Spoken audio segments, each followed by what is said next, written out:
Hello everyone! Update tayo.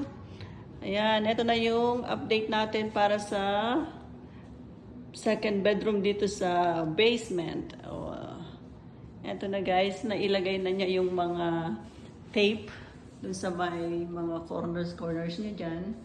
Ayan, para daw hindi mag-crack ang wall pag ganyan. Kaya nilalagyan niya ng tape. Ayan. Tapos, ayan na din yung closet. Kulang na lang yung pintuan. Tapos, yung pot lights niya, na-set up na rin. Andyan na rin yung ilaw, napalitan na rin. Tapos, kumpleto na rin yung sahig.